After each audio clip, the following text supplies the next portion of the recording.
Magandang araw sa inyong lahat, mga giliw naming tagapakinig.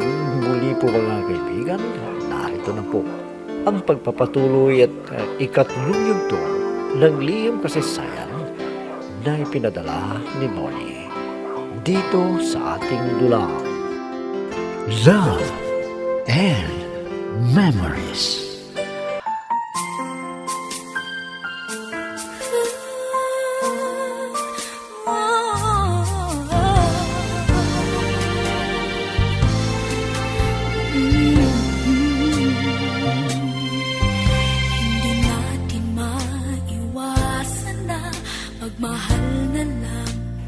Mapagbiro si Banjo at masayang-masaya si Esther dahil napapatama nito.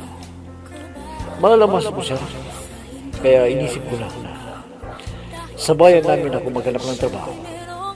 Minsan na dinalang ko si Esther ay naging kalmado na siya, pero nabigla ako sa sinabi niya.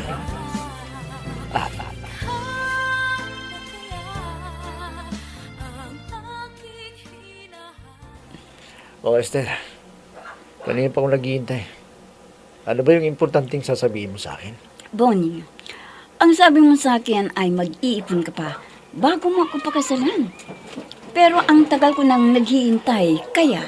Kaya ano? Sige, sabihin mo sa akin. Para man malaman ko. Ano ba yun? Bonnie, ang gusto ko ay putulin mo muna ang ating relasyon. Ano? Putulin mo? Bakit? Ano bang kasalanan ko sa'yo? Ang tagal ko nang umaasa sa pangako mo eh. Kaya lang, wala. Kaya mas mabuti kung putulin ang relasyon natin para magkaroon ako ng kalayaan na maghanap ng aking kaligayahan. Nakikiusap ako, Esther. Huwag mong gawin ito. Mahal kita. Sana unawaan mo naman ako sa kalagayan ko. Ako ang unawain mo, Bonnie. Marami na akong kaibigan na pinagsabihan ko na magpapakasal na tayo. Pero anong nangyari? Kaya mas mabuti kung putulin muna natin ang relasyon. Pag sigurado ka na at handa ka ng pakasalan mo ko, saka na tayong magbalikan. Esther naman, huwag mong gawin ito. Konting panahon na lang hiningi ko sa'yo. Nakikiusap ako. Ilang beses kang nagpangako sa akin, pero wala kang nagawa. Kaya sa gusto mo at hindi, ay break na tayo. Esther, hindi. Hindi. Araw-araw na lang pinapayuhan ng sarili na kaya ko pa lahat, pwede pa magagandang alaala. Oh, Bonnie anak, bakit ganyan ang itsura mo? May problema ka ba, ha? Wala ako, Nay. Wala akong problema. Hindi ko na dapat sabihin kay Nay ang problema ko. Wala kang problema ka mo, pero namumugto yung mga mata mo. Ano bang nangyari? Kung Nay, may dumi kasing pumasok sa mga mata ko, kaya nung kinamot ko dahil Makati. Siguro, yun, namula tuloy. Ganun ba? O sige, sumunod ka na dun sa kusina para makapag-almusal na tayo ng tatay mo. Oo, Nay, susundo ako. At pupuntahan ko sandali si Banjo para kausapin. O sige, ikaw ang bahala, pero bago ka umalis, mag-almusal ka muna. Opo, Nay. Pupuntahan ko si Banjo para sabihin ko sa kanyang problema kong ito. Para baka sakaling mapayuhin niya ako at kailangan din na makahanap na ako ng bagong trabaho ko para makapag-ipon na ako at mapakasalan ko na si Esther. I'll be with you for the rest of my life. From the bottom of my heart I will.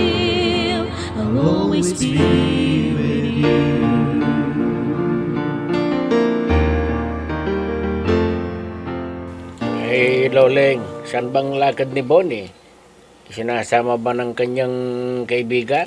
Hindi, pupunta sa bayan daw at susubukan niyang maghanap ng trabaho para hindi na siya lumayo kay Esther. Ay, bakit ganun ang gagawin niya? Pag dito siya nagtrabaho, mas lalo lang na hindi siya makakaipon. Anong magagawa natin? Iyon ang desisyon niya. Kaya hindi pwedeng hadlangan kung anong gusto niyang gawin sa buhay niya. Ay, sa bagay, totoo yan. Siyempre, siyang nakakaalam ng ikabubuti ng kanyang kapakanan. Sige, hayaan natin sa gusto niya. Talagang ganun ang pwede natin gawin. Ang masasabi ko lang, gabayan natin yung anak natin. Kung makita tayo na may mali sa ginagawa niya, hindi. Oo, Loleng. Hindi natin pwedeng pabayaan ang anak natin na siyang inaasahan natin sa ating pamumuhay. O ano, may pupuntahan ka ba? Pag wala kang pupuntahan, magsibak ka ng kahoy na panggatong para may gamitin ako kung sakaling magluluto na ako. Ay, sige, Loleng. Magsisibak muna ako bago ako pumunta mamaya doon kina Kumpare Ipeng. Dahil may okasyon doon at makakakain ng libre.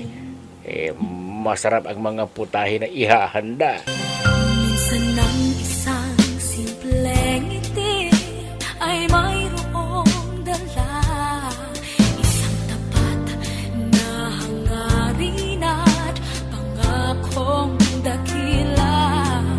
Hindi man ito pinapansin, minsa'y Ngayon ay wala na kang problema. Kahit makipagrelasyon ako sa iba. Bakit ganun? Parang wala na akong nararamdaman na pagmamahal kay Bonnie. At hinahanap-hanap ko ang pagbibiro ni Pancho. Kailan kaya niya ako dadalawin? Ano ang dapat kong gawin para makausap ko si Pancho? Hindi naman pwede na ako pang pupunta doon sa bahay ni na Pancho. Para ibalam ko sa kanya na wala na kaming relasyon ni Bonnie. Ah, tama! Bakit hindi ko naisip kagad? Mag-uutos ako ng isang bata at sabihin kay Banjo na pumunta dito sa bahay namin at makapagkwentuhan kami. At magiging masaya na ang araw ko dahil gusto ko talaga si Banjo. Sana naman may pagtingin din siya sa akin. Sana nga.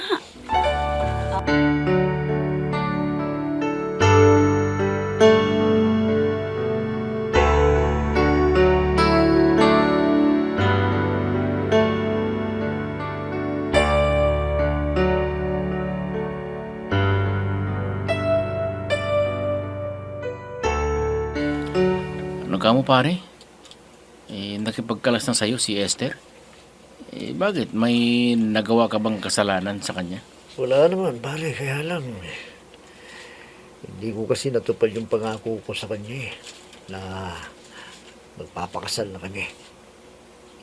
Alam mo naman, wala pa akong ipon. Ganun ba pare? Akala ko kasi may intindihin niyang kalagayan mo. Yung pala, sarili niyang kaligayahan ang iniisip niya. Kaya nga pare, nakiusap ako sa kanya. Bigyan pa niya akong konting panahon para makapag-ipon. Pero parang baliwala na sa kanya yung sinabi ko eh. Alam mo pare, kung ganyan ang isang babae, hindi dapat pagkakatiwalaan eh. Para bang gusto niyang maging under desire ka? Lahat ng gusto, masusunod. Napakasakit ng ginawa niya, pare. Parang hindi ko kayang tanggapin eh. Dahil pinutulo niya ang relasyon naming dalawa. Huwag mo masyadong dibdibin pare. Makakahanap ka ba ng babaeng mas babagay sa'yo? Huwag mo sayangin ang panahon mo sa babaeng yun. Na sinaktan ka niya at nagbagong isip, kaya kalimutan mo na. Pero hindi ko siya makakalimutan, pare. Mahal na mahal ko si Esther. Siya yung buhay ko eh. Magiging malungkot ang buhay ko kung hindi na siya babalik sa akin. Pare, lilipas din ang sama ng loob mo. At maghihilom din yan. Kaya kailangan na maging busy ka. Ibaling mo sa trabaho ang iyong isipan. Minsan ng isang simpleng ngiti ay mayroong dala, isang tapat na hangarin at pangakong dakila. Hindi man ito pinapansin, minsa'y Banjo, yung sinasabi mo sa akin, ha? Huwag mong kalilimutan. Lagi mo akong dalawin doon sa tinitiran ko. Ha? Naku Esther, baka hindi ko na magawa yan dahil hindi magtatagal ay aalis na ako para magtrabaho. Teka, ang akala ko, sa Maynila ka magtatrabaho, di ba? Bakit? Lumipat ka ba? Hindi Esther. Hindi nag-apply ako para magtrabaho sa abroad. Para naman umasenso ang buhay ko. Wow! Ang sipag mo naman, ha? Sa trabaho. At sabi mo po, mag-a-abroad pa. Naku, sana. Huwag mong kalimutan ang isang gaya ko, Banjo. Oo Esther, pero may pabor akong hihilingin sa'yo. Sana hindi mo ako pahiyain. Ha? Ano ba yan, Banjo? Sige, sabihin mo. Kung kaya ko, di pagbigyan kita. Pwede ba mali mong ibalik ang relasyon ninyo ni Bonnie? Kasi naaawa ko sa kaibigan ko. Pag-iusap, Esther, balikan mo si Bonnie. Sa ganyang bagay, wala na akong magagawa, Banjo. Nawala na ang pagmamahal ko sa kanya. At may nakita na akong kapalit niya sa puso ko. Hindi ko na mahal si Bonnie. Talagang hindi na.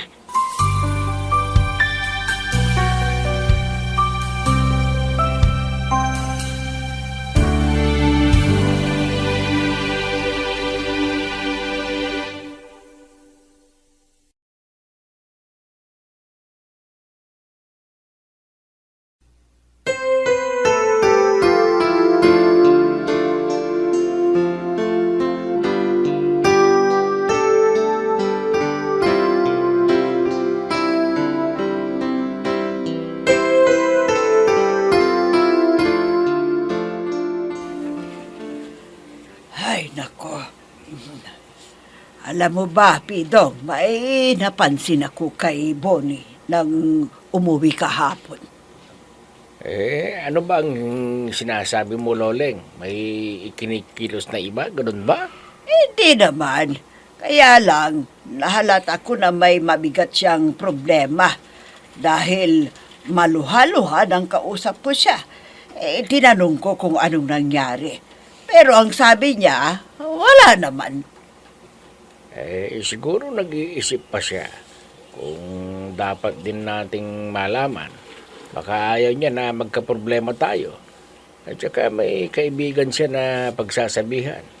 Kung may problema at di niya kayang lutasin. Oo, Pidong. Bayaan muna natin siya kung ayaw niyang sabihin kung ano yung problema yung gumugulo sa isipan niya. Siguro hindi na siya pababayaan ng mga kaibigan dahil nagpunta siya sa kaibigan kahapon eh. Sa bagay, mabait at matulungin ang kaibigan niyang yun. Kaya pwede niyang lutasin. Ano man ang problema ni Bonnie. At subukin mo siyang tanungin. Baka sakali na sabihin sa'yo ang kanyang problema. O sige, mamaya pag uwi dito, subukan kong tanungin kung ano yung problema niya. Dahil minsan naman ay sinasabi niya sa akin. Sige, ikaw na ang bahala kay Bonnie. Kailangan na malaman natin kung ano ang kanyang problema.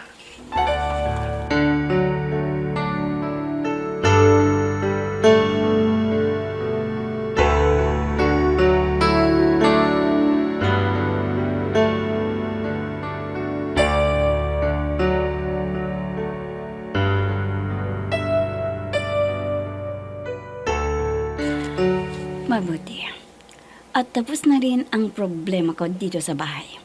At mamayang madaling araw ay pupunta na rin ako sa Maynila para magtrabaho. At hindi ko nasasabihin kay Banjo na aalis ako. Sana, hindi mahalata ni Banjo na siya ang gusto ko. Mas mabuti si Banjo at mag-abroad. Kaya magiging maginhawa ang buhay ko sa kanya kung sakaling kami ay magiging magkasintahan. Sana naman, magtapat na siya sa akin. Halata ko naman na may gusto siya sa akin eh. At sasagutin ko kaagad para may nobya ako na nasa abroad. Di gaya ni Bonnie. Walang pangarap sa buhay. Kaya swerte ako kay Banjo kung ako ang magiging asawa niya. Magiging maganda ako at magiging maginhawa ang buhay ko sa kanya. At hindi siya mahiya na ipakilala ko sa mga kaibigan niya. O Banjo, kailan kaya magkikita pang muli? Sana, sa lalong madaling panahon, sabihin mo na sa akin na meron kang nararamdaman na pagtingin. Dahil ako, talagang alam ko na ikaw ang lalaki na nagpapatibok ng puso ko ngayon. Ikaw ang gusto ko, Banjo.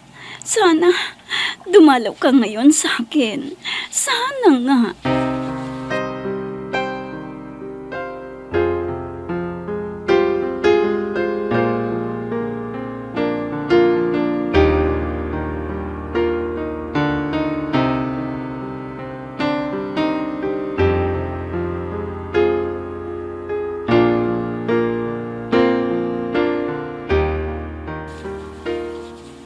Iinom tayo pare, pero di ako maglalasing ha. Dahil bukas ng umaga ay pupuntahan ako sa Maynila. At doon ko nahihintay ng araw ng flight ko papuntang abroad. Ganun ba? Sana mag-ingat ka dun, pare. Dahil hindi mo kabisado yung ugali ng ibang lahi. Kung ano man yung patakaran nila, dapat mo munang alamin. Oo pare, salamat sa paalala. At matagal bago tayo magkita muli. At suyuin mo ulit si Esther para magkabalikan kayo. Dahil sinabi ko sa kanya na balikan ka rin. Kaya mo, pare, palilipasin ko muna yung galit niya sa akin. Muli ko siyang liligawan para magkabalikan kaming dalawa. At sa unang sweldo ko pare, padadalhan kita ng ibibili mo ng cellphone para magkausap tayo. Mag-video call tayo para makita natin ang isa't isa. Sige, pare. Salamat naman kung bibigyan mo ng cellphone. Dahil yun talagang isa kong gustong matupad yung magkaroon ako ng cellphone. Oo pare, basta sinabi ko itutuparin ko. Sana maghanap ka na ng ipapalit mo kay Esther. Huwag ka nang umasa sa babaeng yun dahil ambisyosa siya. Alam mo, pare, sa ngayon pa lang nagpapasalamat ako sa iyo Sana matupad din yung pangarap ko na makapag-ibang bansang katulad mo. Sige, tagay tayo, pare. Para sa despedida mo.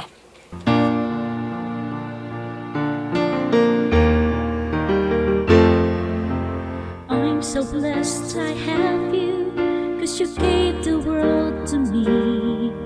You're my inspiration, the perfect one in my life forever. You make my life complete. Salamat.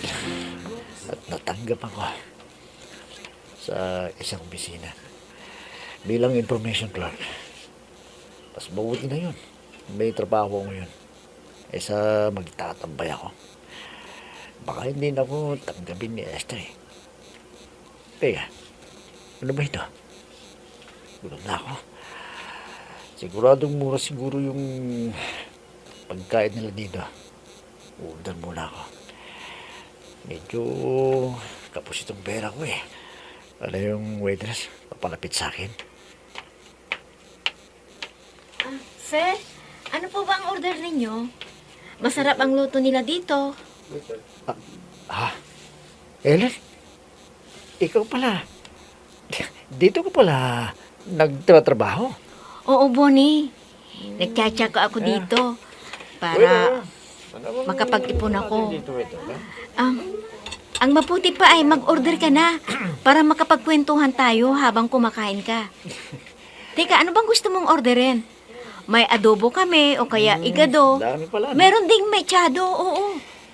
Sige, Naku. Helen. Isang Paano ba to? order nga ako Baka ng kulangin. adobo at isang gulay. Yun lang. Okay, Bonnie. Hintayin mo ko sandali ha. At daragdagan ko ang order dito, mo ah. para mabusog ka at maging masaya kang kakwentuhan. Ganun ba? Sige, ikaw na rin bahala. Sana, ilipin ako ng Helen na ito eh. Kung kulang yung pera ko. Sabihin ko na kapag babayaran ko na, kulang, siya muna yung bahala. At saka ko na lang babayaran kapag sumahod na ako. Anong orderin mo, Bonnie? Para kunin ko na at dadalhin ko dito. Aba, ano bang nangyayari kay Bonnie? Parang natulala. Hoy, Bonnie! Ano ka ba? Hoy, Bonnie! Helen?